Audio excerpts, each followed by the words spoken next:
All right, 4th and 5. Welcome back for another episode brought to you by Ortho Arkansas. Just want to give a shout out to Ortho for being a good partner with us, making all this happen. Couldn't do it without them. When it comes to anything you need, orthopedics, knee, hip, back, neck, they got you covered. We're going to hear from Kurt Reynolds here in a little bit. But I want to just start off by saying thank you.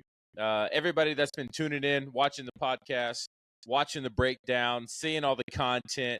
It's just been incredible feedback. I mean, literally every time I go somewhere, Josh, I know you've been out of town.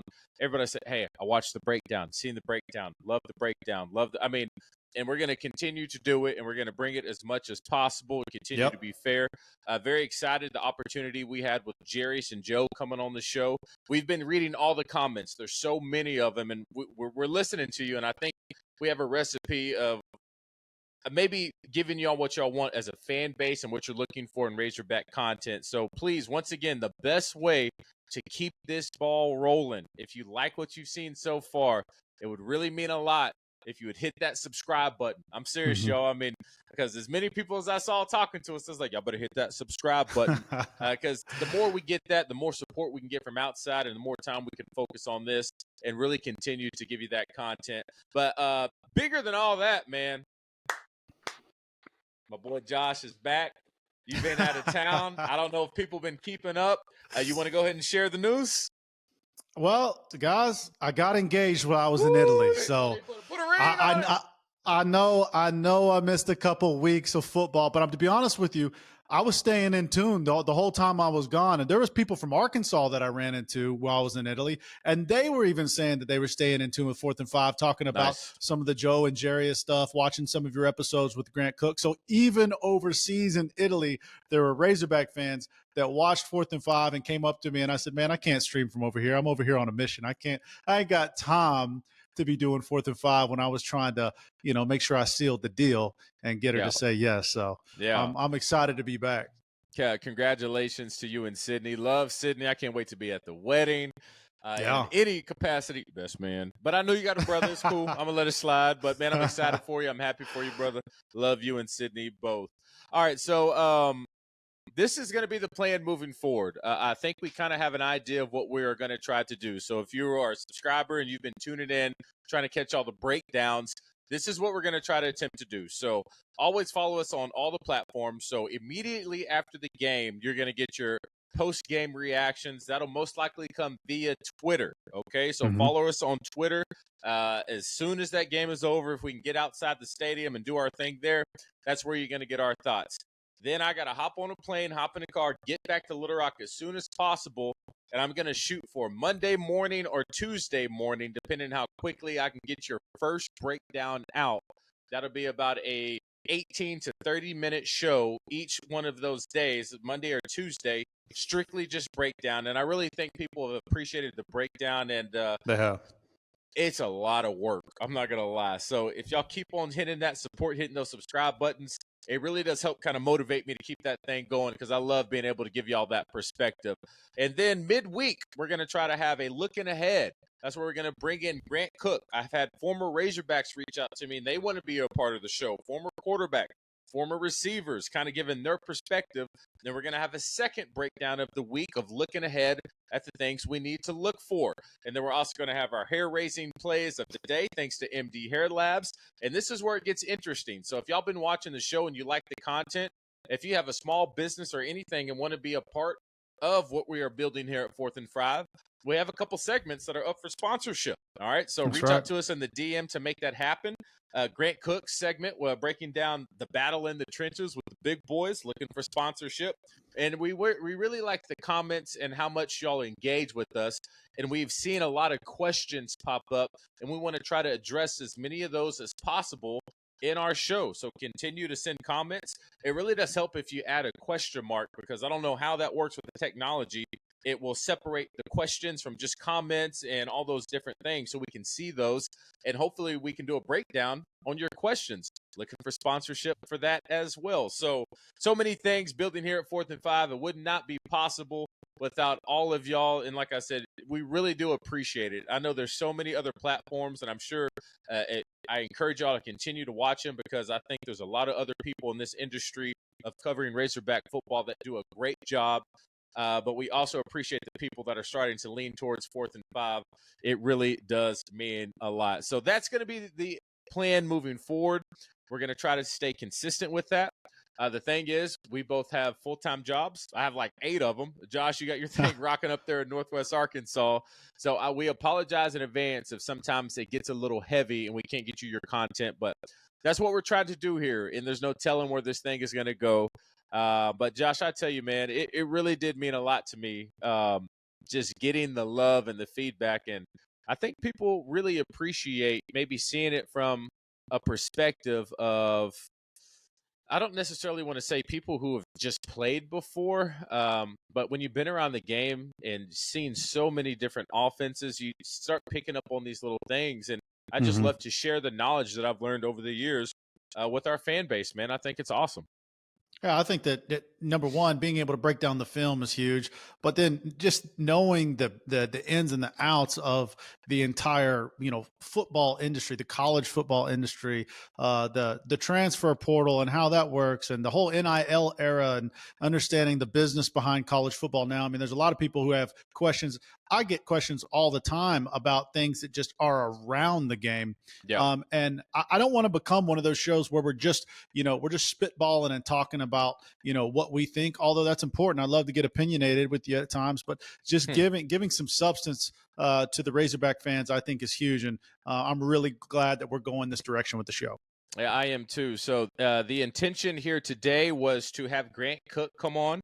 He had some obligations pop up, so he's going to have to sit out this week, which is perfectly fine. I think we have a pretty good idea of what to expect against Auburn. So we're going to tell you what we think as the Hogs hit the road and take on those Auburn Tigers / War Eagles. I think kickoff is around 3:30 Saturday. I will be at the game, and from what I've seen on tape and what I've kind of read up on these guys, I really do believe Arkansas has a legit chance to win this game on the road. Josh, I know you've had your 2 cents, but before we get into what we think y'all need to look for, this is what we are also going to try here at 4th and 5.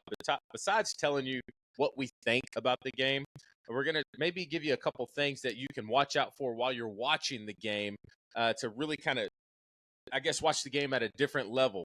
And that'll maybe give you an indicator. If they can take care of these small things come the 4th quarter, we're going to be in good shape to go ahead and win a football game. If they don't knock out those things, then maybe you get a little bit worried at halftime. We're going to try our best to give you that insight as well. But before we get into that, you know who we got to talk about. Hogs playing and being healthy, extremely important. There's a few Razorbacks right now that are on the injury report. So for that, Josh, go ahead and bring our boy Kurt Reynolds in with that Hogs injury update. All right, we're back with Dr. Kurt Reynolds over here at Ortho Arkansas. Doc, good to have you here. Before we get into our thoughts on the Razorback game, I wanted to talk to you about the injury report, so let's get on into it. And a big one for me is Addison Nichols. In the Oklahoma State game, he actually got his ankle rolled up on. I'm not sure if they even showed that on TV, but, ultimately he stayed in the game. You could tell that he just wasn't quite himself for the rest of the game. He was getting beat a little bit more. His snaps were a little off. He got swam on one of the last plays, and then he comes out this past week, and it almost looked like he had a boot on. He was completely spatted up. He couldn't really put any weight on it. It didn't look good. And now we're kind of hearing that he might be ready, but I'm just not buying it. What do you think? When you've got a center that gets rolled up on, the thing you worry about is what we call a syndesmosis injury, or what most people call a high ankle sprain. So when you think about your ankle sprain in junior high, you roll your ankle, your foot kind of comes in and you sprain the ligaments on the outside of the ankle. Those bounce back pretty quickly, but the ligaments that are between the 2 bones of the leg, the fibula is the bone on the outside of the leg, comes the small bump of the ankle. The tibia is what most of us think of as our shin bone. So down beside the ankle, there are ligaments between those 2 bones, and that's what we call the syndesmosis. And when that ligament or those group of ligaments are injured, that's what most people call a high ankle sprain. And high ankle sprains are a different animal than your classic run-of-the-mill ankle sprain. And so typically, when we've got a guy like Nichols that just can't really put weight on the foot, certainly worrisome that's a more significant injury than just got rolled up on, has an ankle sprain. So I'm kind of like you. The fact that he wasn't able to really come back and play in the UAB game, and it's not like we were blowing them out and they could afford to rest him. We kind of needed all hands on deck. So the fact that he didn't come back and finish that game certainly makes me concerned. that he may not be able to go full speed this weekend. Now, obviously, we've got the same information that everybody else does. It's limited information by design. So he may be able to, get training this weekend. This week, be in the training room, get some treatment, and they may be able to get him taped up where he feels stable and he can go. If so, then it's kind of a pain management issue. And does he have the ability to push off and get out of his stance and be able to come down and pull those blocks and have the footwork he needs? Because we're certainly going to need our center full speed this weekend. Another guy that we obviously need full speed, Jaquindon Jackson. He's a dynamic back, and he always seems to be dealing with something. It always kind of feels like it's at the beginning of the game, and we're kind of wondering, like, is that going to be lingering all game? But he powers through somehow. But the first run of the game, he got up, and it looked like he didn't have any motion at all in his shoulder. What could he be dealing with there? Most commonly, there's two injuries that we typically see cause what we call a dead arm. So most commonly it's a stinger. So, Jaquindon's a guy, he likes to get low. He likes to drop his shoulder. He likes to run through people. And so you can get a force down on the shoulder blade and the neck gets pulled the opposite way. And so all the nerves that come out of the neck go under the collarbone into the arm, what we call the brachial plexus, can get stretched. And when those nerves get stretched, that's what we call a stinger or a burner. So if you think about when you wake up and you've had your elbow in a weird position and your arm's asleep, okay, and you just can't move your arm and it's tingling and it's burning and it feels like it's asleep, think about that times 10. And so none of the muscles are working. The nerves have been stunned, and so the muscles aren't working. You have this weird burning, tingling sensation, and the arm just kind of dangles at the side. The fact that he recovered so quickly and was able to go back and finish the game makes me think that's probably what it was. The other injury that we'll see from that type of blow where guys will come off with their arm kind of hanging down is a shoulder separation, which is an injury to the joint between the collarbone and the shoulder blade out to the edge of the shoulder. So similar mechanism of injury, you get a direct blow on the point of the shoulder blade gets driven down. The collarbone stays pretty rigid attached to the breastbone or the sternum, so you'll get injury to the ligaments between the collarbone and the shoulder blade. That's what we call a AC sprain or an AC separation. And oftentimes guys will come out with their arm kind of dangling down. But I would have expected him to be out a little longer, maybe not maybe not the whole game, but certainly, trying to put a pad on it, trying to get him taped up, put something under his shoulder pad to keep that collarbone and shoulder blade a little more stable. The fact that they didn't have to do that, I think, is a good sign. Okay, so let's move on. Let's talk about Christian McCaffrey, a guy that, was on everybody's draft boards. Everybody wanted to pick him, and he came off first on probably everybody's draft board. Certainly in our draft. Right. And so, is there any hope for him or not? I mean, what's the deal? Should we be keeping him on the roster? What does it look like? He was placed on IR. They're saying Achilles tendonitis. So Achilles tendon is the tendon that comes out of the calf muscle, attaches to the back of our heel bone. So in a dynamic running back, someone like McCaffrey who can come off the line with a run, can also drop into the flats, is really good on the screen pass. He's got to have that ability to plant, change directions, and with the Achilles tendon being inflamed, injured, partially torn, all different words we use for the same thing, it's going to be hard for him to do that. The fact they put him on IR means he's going to miss a minimum of 4 games, maybe 6 weeks that he's out. He's already missed 2. So if you're in a league that has that reserve spot, so you've got a guy on IR that you can drop into a reserve spot and pick up another running back, yeah, sure, park him in your reserve. If you're in a league that you really have to have a running back and you can't hold someone on your roster, probably not a bad idea to put him on waivers. Someone's going to pick him up. Maybe you can get a trade from someone, like Dr. Mike Moore in our league, who's always willing to trade for something. That may be something that you can trade for someone who's not paying attention. But, our league fortunately has a reserve spot, so I'm sure he's going to be parked on IR in our league for the remaining future. But, yeah, certainly something you got to look at. Right. So let's move on to another person. Do we keep him on the roster or do we drop him? Running back from Kansas City Chiefs, Pacheco? Yeah, he the word we're hearing now is he has a fractured fibula. So the fibula is the bone on the outside of our leg, becomes the smaller bump on the outside of our ankle. That's what we call the lateral malleolus. More than likely, he was seen walking out of the stadium in a boot, and so he's basically got a broken ankle. Fractured fibula, broken ankle. Again, different words for the same thing. The fact that he's walking on it and he's in a boot means it's not displaced. The bone hasn't moved. and so unlikely that he'll need surgery to put a plate screws on Good. there to get the bone to heal.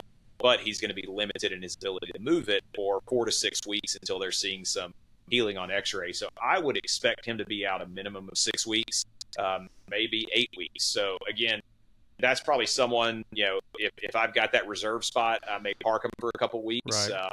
If I don't have that, I'm probably going to drop him. Someone's going to pick him up. Maybe you can trade for him later in the season. But if he comes back in week 9, week 10, you're already making your playoff plans by then. So probably not someone you want to keep around. Okay, well, let's move on to another guy, a star wide receiver, Jordan Jefferson. He had a quad injury or something like that.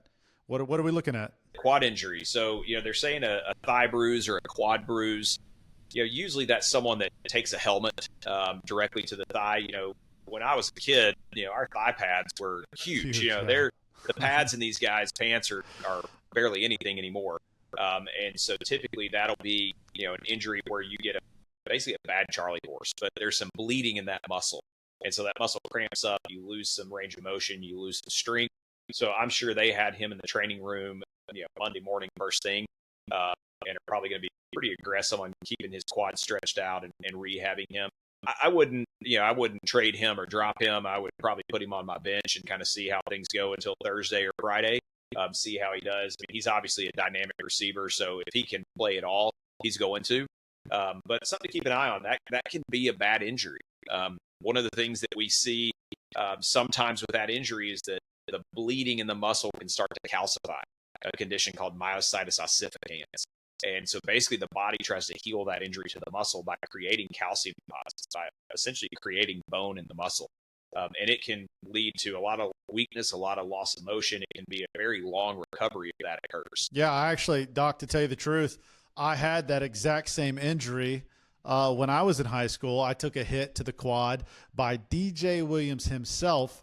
And I remember them telling me, because it felt like I had this knot inside my leg, like this swollen knot under the muscle that was so sensitive to the touch.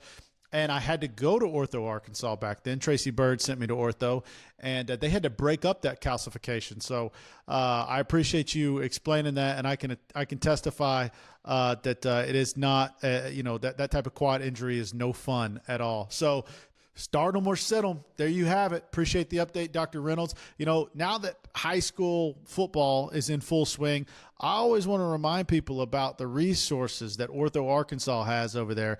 If you're dealing with any injuries or concerns at all, you can go over to Ortho Arkansas and get checked out, right? Absolutely. So Ortho Arkansas, we're blessed to have a group of fellowship-trained sports medicine surgeons that are there every Saturday morning. We've got one of our docs every Saturday morning from 9 a.m. to 11 a.m. at our Midtown location at 6:30 in Fair Park for our sports injury clinic. No appointment needed. You can just walk in and be seen. We also have the ability to do same-day MRIs if that's indicated, if we think the injury is significant enough. Monday through Friday, 8 a.m. to 8 p.m., we have our urgent care at both our Little Rock and North Little Rock locations. And so, again, that is walk in, don't need an appointment. So, have someone injured in practice. And it doesn't have to be a high school kid. Got a junior high kid, got a middle school kid. You got your 9-year-old playing soccer like I'm about to go watch right now.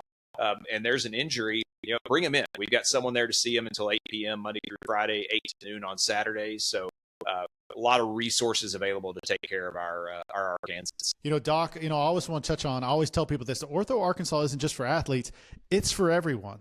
Correct. No, I mean, if my mom, falls down and injures her wrist and needs to be seen, I'm going to say, hey, go to urgent care. My neighbor calls and says, hey, I hurt my back. Go to urgent care. It's the fastest way for us to get someone in and be seen. It keeps people away from the emergency room, and it's a whole lot more efficient and enjoyable for everybody. All right, before I let you go, I want to get your thoughts on the game this weekend at Auburn. I want to see us bounce back. We played so well against Oklahoma State. We came up just a little short. This week's game, I'm hopeful with maybe just a little bit of hangover effect, being a little stunned from that loss at Oklahoma State. Auburn hasn't impressed me, so I'm hoping we can pull out a squeaker. I'm thinking it's going to be 28-21 Hawks. Okay, I like it. Dr. Kurt Reynolds thinking Arkansas Razorbacks going to go into Auburn Stadium and win this Saturday. This is going to get interesting. All of a sudden, there's a different tune going on. Whereas we were going into the Oklahoma State game, I was saying we're going to go in there and win, and I think we played a lot better than what everybody expected. I was out of the country to hear the praise from you on my prediction, although we didn't win. What did I say a couple of years ago? I said, well, we didn't cause an upset, but I think we left them a little bit upset. Isn't that what I said a couple of years ago? And I think that's kind of what we did against the Oklahoma State game, is that we went in there. Yeah, we didn't get the upset, but I think we left them upset. And if you want to give me like was I right or not? I think I got a little bit of a higher percentage of being right in that game. So now all of a sudden I'm seeing these guys like Dr. Kirk Reynolds getting on the bandwagon and saying Arkansas has a chance against beating Auburn, which I don't think we were singing that tune a couple of weeks ago, but I like the direction we're headed. Thank you, Dr. Kirk. I appreciate it. Man. So we upset Oklahoma State, not necessarily on the scoreboard, but we just made them upset because the game was too close in their opinion. I'm just making sure I'm hearing you right. Yeah, I think that upset is a spectrum that we need to really we really need to totally understand. Just because we didn't get the win, I think we still left them a little upset. I don't think they like the way the game played out. Okay, well, by your logic, we won last week, and a lot of Razorback fans were upset. So I guess UAB came here and upset Arkansas. I know you've been gone, but that was the tone, being down 17-3 early in that game, and everybody saying, "Oh, here we go again." But I will say this, Josh, and we kind of talked about it in the breakdown. A team that we're used to watching from Arkansas a couple years ago, we don't make up that deficit. We end up having another North Texas situation on our hands, and we end up losing that ball game. And even down 17-3, there really wasn't a point where I actually thought we were going to lose. And that was the first time in a minute where I was just like, okay, we'll just get our stuff together and pull this out. And that's exactly what they did. Even still playing a really sloppy game and making a lot of mistakes, still beating a fairly talented UAB team who had us down. So moving ahead, Auburn is on the table. Here we go. A lot of people have been asking. So based off last week, do you still think that Arkansas can go in there and compete with Auburn? And I guess, Josh, you've been brushing up a little bit. I'll go ahead and start with you, then I'll give you my 2 cents. Yeah, I mean, I think the game against Auburn is going to come down to mainly one guy, and that's Taylen Green. The ball snapped into his hands every single play. Bobby Petrino can't go out there and run the plays for him. He can dial up the right play. We can have wide receivers wide open. We can call the perfect play against the perfect defense, but he's got to go through the progressions. He's got to go through his reads. He's got to make the right decision, and then he's got to deliver a ball on time and accurate. And that's been what Taylen Green has struggled with. Even in the first game of the season, when we scored every drive, we still saw that he can struggle with his accuracy and his efficiency. And we saw some of that against Oklahoma State. We definitely saw it against UAB. So in order to go into an SEC stadium, you can't do that.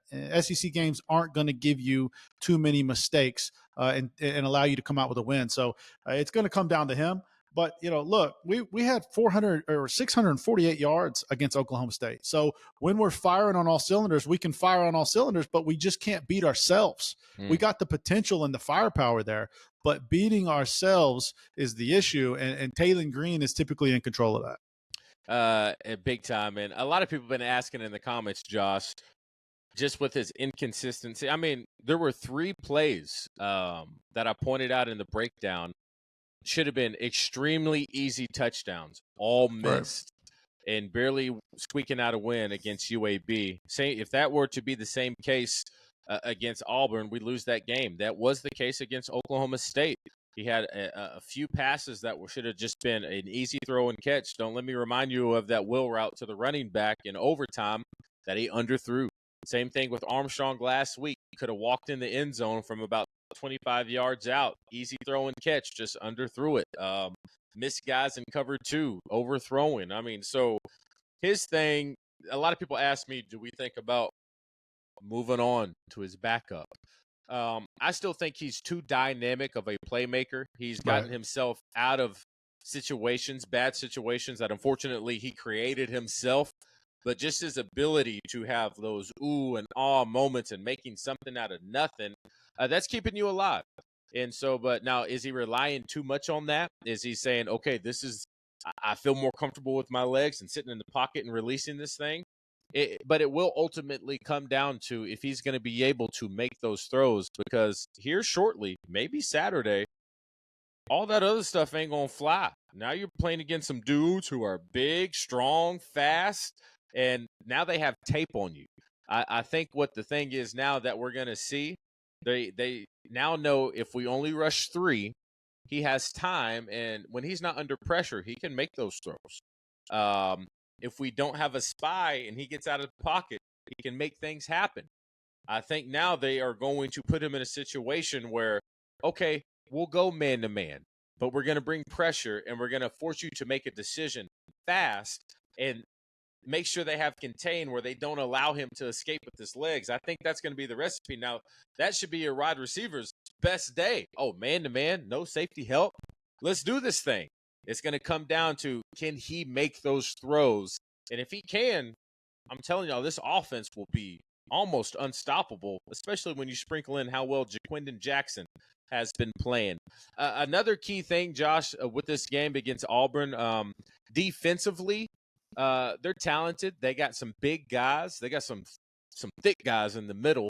So as far as running the ball, we're really going to see where we are. Now, I don't think they have guys as talented as number 4, Martin from Oklahoma State. I don't think they have guys as talented as Oliver. He was number 30 for Oklahoma State. Those were some real NFL dudes right there. I don't think Auburn has those. And even though a lot of people are saying defensively they're big, they're strong, they're fast, I'm not really seeing it. I think our offensive line, if they handle their business and stay true to their technique, we should be in pretty good shape, especially with the way Jaquindon's been playing. However, the biggest key of the running game is going to be who you heard in our Hogs injury report is Addison Nichols, our transfer from Tennessee at center, who we just mentioned was out of the game, couldn't seem to have any weight on his feet. But, Josh, the coaches are saying, yeah, he's probable. We feel good about him playing. I was like, am I the only one who saw him barely able to get off the field under his own weight? That couldn't have been just me. He could barely walk, Josh. And I just don't see how a center who's going to be pushing around 350-pound dudes all day is going to have enough time to recover from not being able to put any weight on your ankle to doing that. I would be shocked. If he doesn't play, they're going to have a tough day up front, because I really do think he is one of the most, I would say, not talked about heroes in that offensive line. We hear about Carmona all the time. I think Nichols has been doing a really good job when he's healthy, holding down that center spot. So I think advantage as far as offense against their defense, I'm giving our offense the edge. All right, let's flip-flop. Sure. What do you think about our defensive line, Josh, going up against their offense? You know, I'll say this, that New Mexico's defense had some success against Auburn. And when I look at what New Mexico's defense has got on the field, it's not, they don't have our defensive line. They don't have a Landon Jackson out there. Now, the big question mark is what kind of defensive line are you going to get to show up? Hold on, wait. I'm sorry. I hate to interrupt you, but I know you've been gone a while. Landon Jackson ain't really been doing what Landon Jackson's supposed to be doing this year. I know. That's what I just got done saying, is I don't think he showed up recently and shown himself, but he's still Landon Jackson.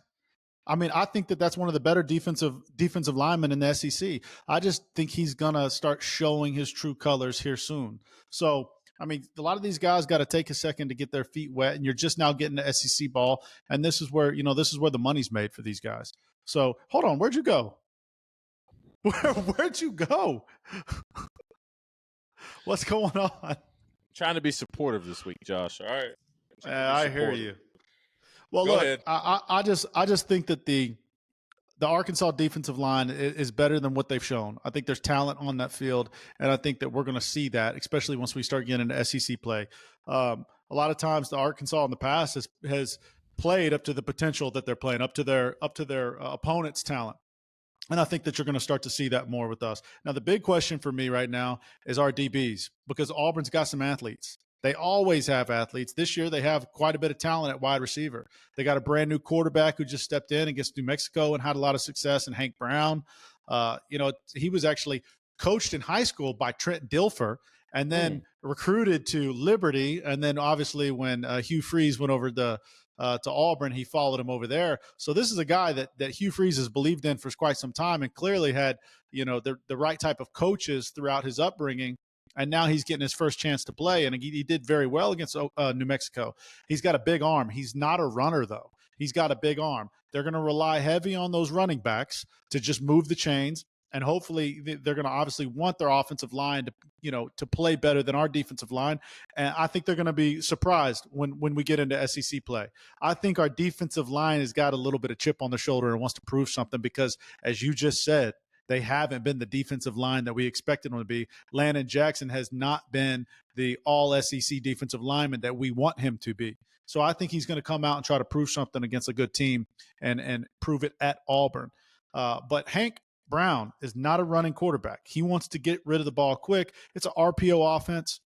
They're going to try to feed that little dual running back system that they got, and they got good running backs. But they're going to try to get the ball into the flat, get Hank Brown going, just get the ball out of the pocket real quick, get these receivers in some space, and try to pick on our DBs, get them in one-on-one situations out in the flats, and then just lull you to sleep with that quick release, get rid of the ball, and then they've got the talent at receiver to go deep, and they've got a quarterback who does have an arm that can stretch the field. And we have two of our starting DBs that are going to be out. One of your favorite players. Why am I going blank on his name? Your favorite DB. You've been on him for years. Hudson Clark. Hudson Clark. There we go. Hudson Clark and Jalen Braxton are out as well. So we could end up having freshmen on the field in a game against Auburn with talented wide receivers and a quarterback can throw a deep ball. So this is just like the recipe that you don't want for the University of Arkansas to be in. You've got DBs that haven't got a lot of playing time out there facing top-tier speed with a quarterback that can throw a deep ball. I mean, we've just been notorious in past by just blown coverage and getting beat over the top. So I think that's going to be the key is, can we stop that from happening? And if we can, when our defensive line shows up and hits Hank Brown, because he ain't played in the SEC yet, you got to hit that kid and you got to scare him quick. If you let him build confidence, who knows what can happen. But if you come out there and hit him quick and welcome him to the SEC, you can rattle him. It's his first game playing, and we can win this game and all. Yeah, I would. I may go a different route on this one. I think the key is going to be, hopefully I'm saying his name right, Jarquez Hunter. That's the running back for Auburn. Josh, he's a dude. He's a real deal. And I think the offense is centered around him and runs through him. And if they can have a game plan a little bit like what they did it for Ollie Gordon at Oklahoma State, I think the defense will be in good shape, because I don't believe this backup quarterback is seasoned as Bowman over there at Oklahoma State about making those right decisions and getting it out on time. Now, yes, he had an impressive outing with no pressure in his face playing against New Mexico State. The offensive line for Auburn, they handled the defensive line from New Mexico State fairly easy. There were times where the left tackle, this is going to be the matchup. So if Landon Jackson is going to step up and have a good week, this is the week, because this is on tape, their left tackle, he got some slow feet. He got some cement cinder blocks on his toes, all right? So this will be the week. If Landon Jackson can't do something, then Landon, we got some problems, all right? So next week I want to come talk about the good things you did against that tackle. If not, then like I said, you're going to be my player I'm on every year, because I think it's in there. We just got to get it out of you. We're going to talk about it. But I really do think it's going to run through their running back, and if they figure out a way to shut him down, I think that freshman quarterback doesn't come out and have like his Heisman moment. I think he then has pressure. It's like, ooh, I got to make these throws. Our DBs are better than what New Mexico State's going to have to offer.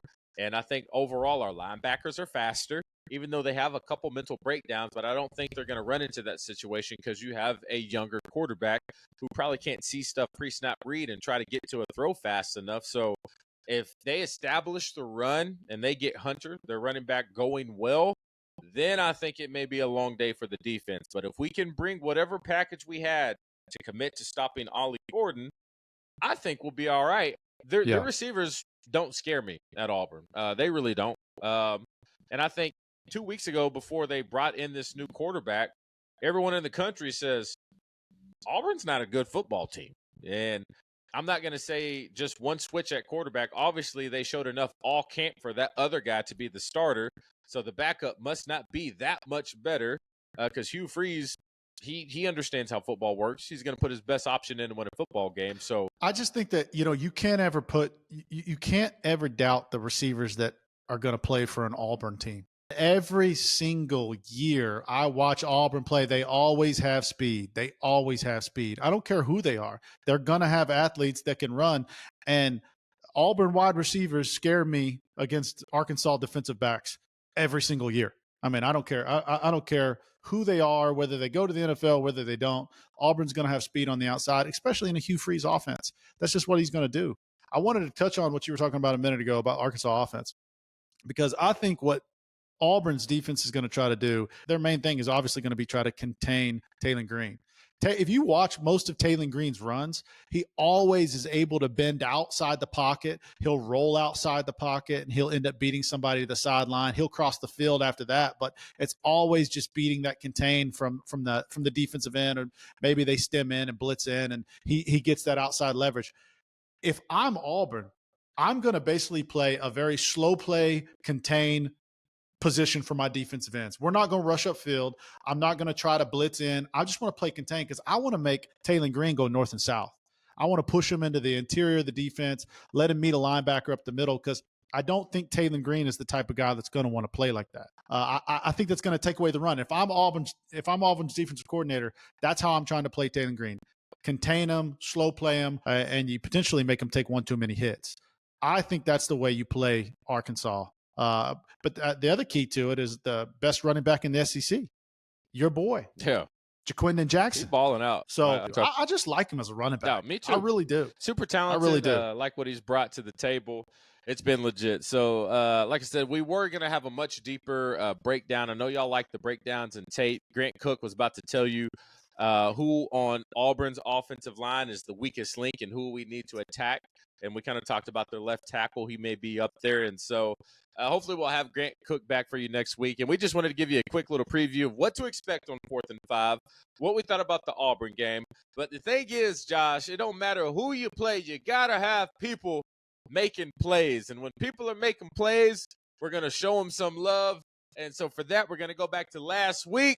We're going to have a little fun. Even though we didn't play the greatest game, we still had some moments that were worthy of your MD Hair Lab hair-raising plays of the week.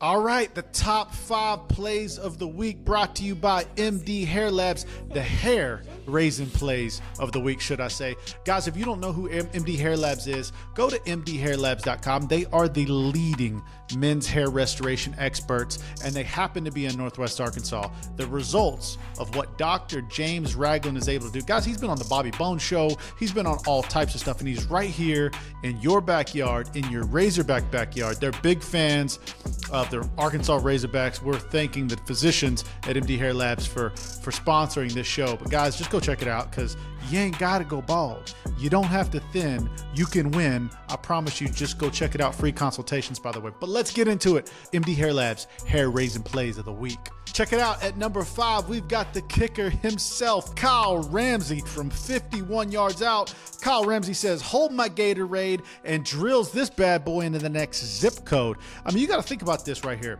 This is 17-20. This is second quarter, and you're down to UAB, and you're going to go in at halftime missing a field goal. There's a lot of pressure in this situation. So for Kyle Ramsey to come off the game that he had previously, to step into this situation and boot this thing from 51 yards, I got to say, it had to go in the top 5, because if you haven't been a kicker, then you don't know the type of pressure that goes into these types of kicks. Had to put the kicker in at number 5, because that's a huge kick, building confidence for the rest of the season. I want to see something happen at Auburn. I like that type of foot on 39. All right, coming in at number 4, a man amongst boys, Jaquindon Jackson. Check this play out. I love this. Third quarter, 26 seconds left. I love the way Jackson runs. Man, this guy's got more cuts than a barbershop on Friday night. Ooh, look at him. He's breaking ankles like he's trying to start a shoe collection. I don't know what he reminds me of, but he's making his own name here at Arkansas, and I love it. All right, number 3, Green on the loose. I love when he does this. The play breaks down. He just takes off like he's late for a date at the Palm Squad house. You can't catch this guy.